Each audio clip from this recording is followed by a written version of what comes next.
Bentornati nel teatro dell'autentico mascherato, l'angolo della rete in cui lustrini e flash vengono messi da parte per ascoltare il battito vero di chi vive sotto i riflettori. State guardando Segreti Turchi. Si dice che le luci più abbaglianti disegnino le ombre più nere, e non esiste vetrina più sincera nella sua finzione della mezzanotte a Dubai per dimostrarlo.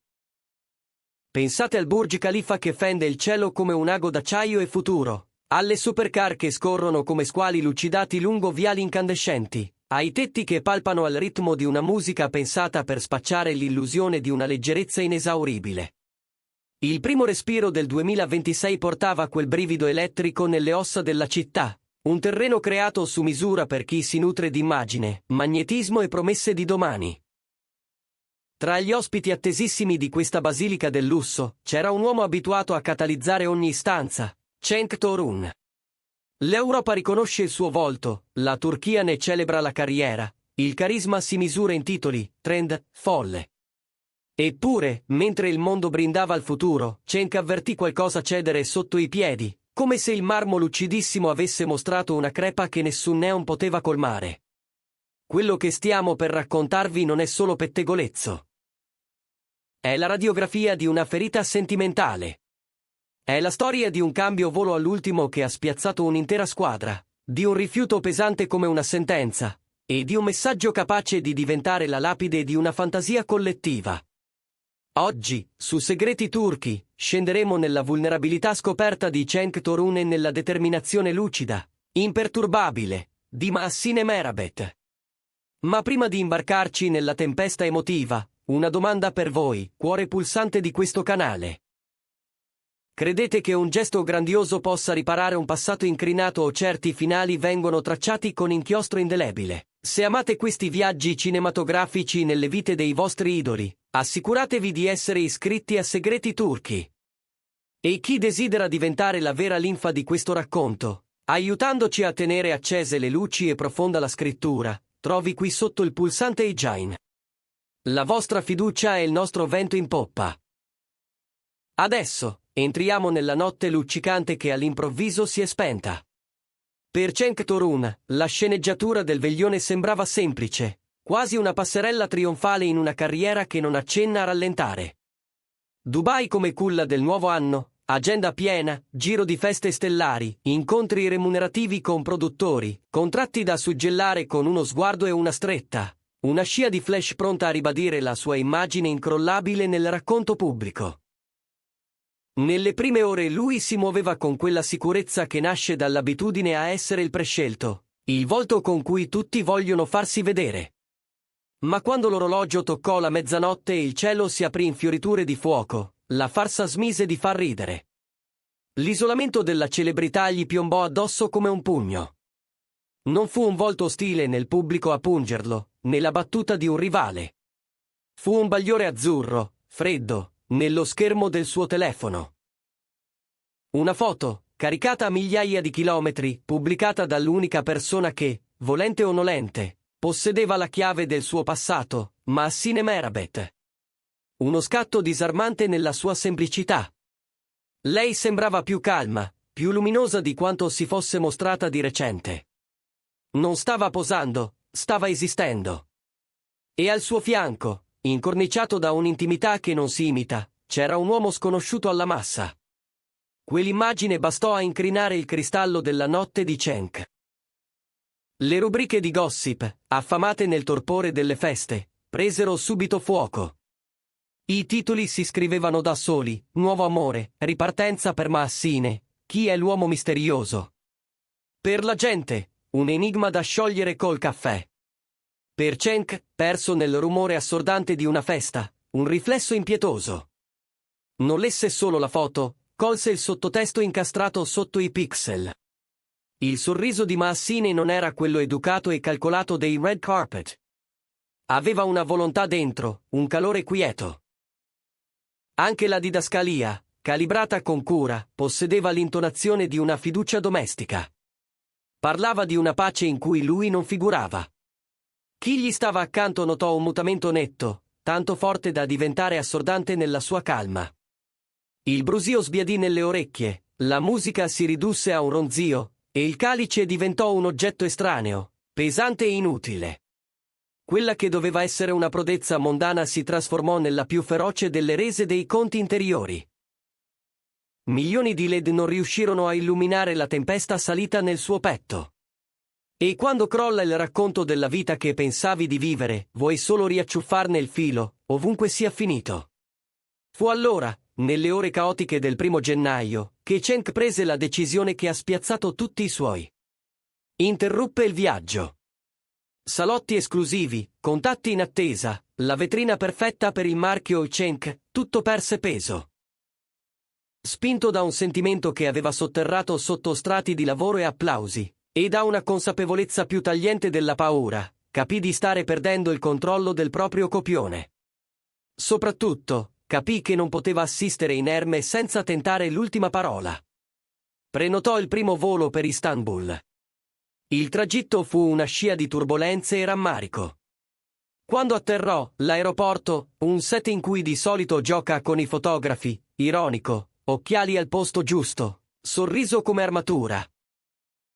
Lo accolse senza complicità. Questa volta, davanti ai flash, non apparve il solito schermo comico. Arrivò invece una frase secca, staccata dall'addestramento mediatico, sussurrata a chi si aspettava il solito commento vacanziero: mi duole il cuore, mi brucia l'anima. Stop. Niente ammiccamenti, nessuna strategia, zero promozioni. Un uomo che, forse tardi, misurava il costo infinito di ciò che aveva già perduto. Un livello di nudità emotiva raro in un ambiente che vive di fumo e specchi. E allora la domanda diventa: conviene salvare la statua dell'invincibile o c'è forza nell'ammettere la propria frattura? A voi, famiglia di segreti turchi, è mai capitato di cambiare rotta, perfino città, spinti da un cuore spezzato? Raccontateci le vostre storie nei commenti, le leggiamo tutte, perché ci aiutano a disegnare un quadro più vero. Se questa vicenda vi ha toccato, ricordate di mettere mi piace. Ci aiuta a navigare l'algoritmo e portare questi racconti più lontano. E chi vuole stare nel nostro cerchio interno, Jain è la porta. Dall'aeroporto, il palcoscenico pubblico si ritirò, lasciando solo un rettangolo di vetro, lo schermo del telefono. Spinto dall'adrenalina del rimpianto e ossessionato da quello scatto in cui Maassine appariva accanto a un altro, Cenk ruppe un lungo silenzio. Fece ciò che molti, sebbene senza i riflettori addosso, hanno fatto nell'urgenza, scrisse. Fonti vicine alla ex coppia parlano di un messaggio onesto, persino penitenziale. Non un ultimatum, ma una supplica. Chiese di incontrarsi. Voleva guardare indietro a viso aperto, senza scuse, riesumare ciò che era rimasto sepolto negli anni di mutismo. Ricucire dove possibile o almeno dare un nome a quel nodo che non era mai del tutto sciolto. Non domandava un ritorno, ma chiarezza. Attese una mano tesa, un segnale che la loro storia conservasse ancora dignità e respiro. Arrivò invece un verdetto. La risposta di Maassine Merabet non fu una mossa tattica nel gioco del tira e molla. Chiuse la porta con la compostezza di chi ha già fatto i conti con il passato. Lei, che negli ultimi mesi aveva coltivato un senso di sé nuovo, e una pace conquistata a fatica, scrisse parole nette. Secondo gli addetti ai lavori, il messaggio recitava più o meno così: per me quel libro è finito. L'errore non si replica. Ho iniziato l'anno con una vita diversa. Ho voltato pagina per me. Soffermiamoci su quelle sillabe: finito, non si replica, vita diversa. Niente seduzioni a metà, nessuna corda tesa per trascinarlo in un gioco. C'era l'affermazione calma di una donna che il lutto l'ha superato da sola e ora cammina su un'altra strada. Con un solo testo non negava un caffè, negava la possibilità stessa di un sequel. Per alcuni fu il punto fermo alla fine di un romanzo, messo lì per proteggere la trama da aggiunte stonate. Per altri, una ferita da riaprire con 1000 spiegazioni. Per Cenk fu il silenzio totale, un muro di ghiaccio senza fessure per chiarimenti o trattative. Le conseguenze di quel no digitale arrivarono in fretta.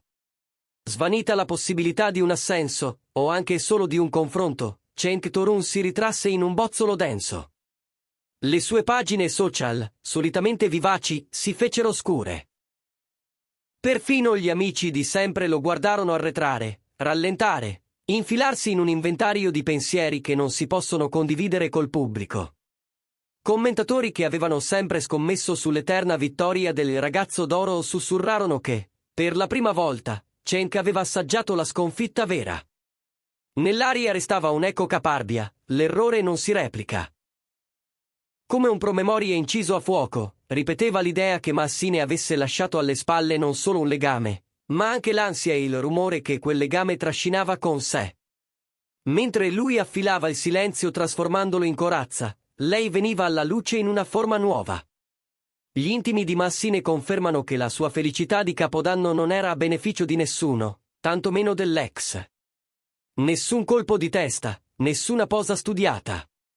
Frutto di un lavoro lungo e discreto su se stessa. Non vuole più vivere voltandosi indietro, perché ha assorbito, compreso e archiviato. E l'uomo accanto a lei nello scatto? L'identità resta custodita. Non per alimentare fumo mediatico, ma per proteggere un inizio fragile dal bagliore tossico dello sguardo pubblico. Niente fretta, c'è solo presenza. E spesso il modo più elegante di chiudere i conti con il passato caotico è abitare il presente senza clamore. Come sempre, la platea digitale si spacca. Da un lato, chi applaude la fermezza di Massine, leggendo in quel messaggio un manifesto d'autotutela. Non deve nulla al passato, scrivono. Dall'altro, i romantici che hanno sperato per anni di rivederli insieme, convinti che la vulnerabilità di Cenk meriti misericordia, che tutti abbiano diritto a una seconda occasione. Ma quelle parole hanno bruciato il terreno dove nasce la speranza. Il sipario, stavolta, sembra davvero calato. Nel frattempo, gli addetti ai lavori leggono questo passaggio come la decostruzione dell'immagine alfa che Cenk ha indossato come un abito su misura. Il suo silenzio è il coraggio di chi affronta i demoni o è paralisi di rimpianti tardivi. Il mondo del gossip trattiene il fiato, chiedendosi se tutto finirà in un messaggio o se il tempo, narratore imbattibile, custodisca un colpo di scena finale. A oggi, l'immagine è netta, due cammini divergenti. Massine avanza con lo sguardo fisso su un orizzonte di pace e discrezione. Cenk guarda indietro, piantato sulle rovine di un ponte che ha capito di voler attraversare quando già crollava nel fiume. È una verità dura ma necessaria, nella vita, a differenza delle serie che amiamo, non tutte le stagioni ottengono il rinnovo. Noi continueremo a seguire il silenzio di Cenk Torun e la rinascita misurata di Massine Merabet, ascoltando i passi, cercando quei dettagli che non fanno rumore ma spostano il destino. E se un giorno arrivasse un sussurro diverso, saremo qui a decifrarlo per voi. Per ora, la loro storia somiglia a un volume chiuso riposto sullo scaffale alto, a portata d'occhio ma non di mano. Grazie per averci accompagnato in questo viaggio emotivo su segreti turchi. Se credete nella potenza del lasciare andare, scrivete la parola o stella o nei commenti. E non dimenticate di cliccare sui join per sostenere il canale e permetterci di portarvi i racconti che contano. Fino alla prossima volta, ricordate di attraversare i ponti quando ancora reggono.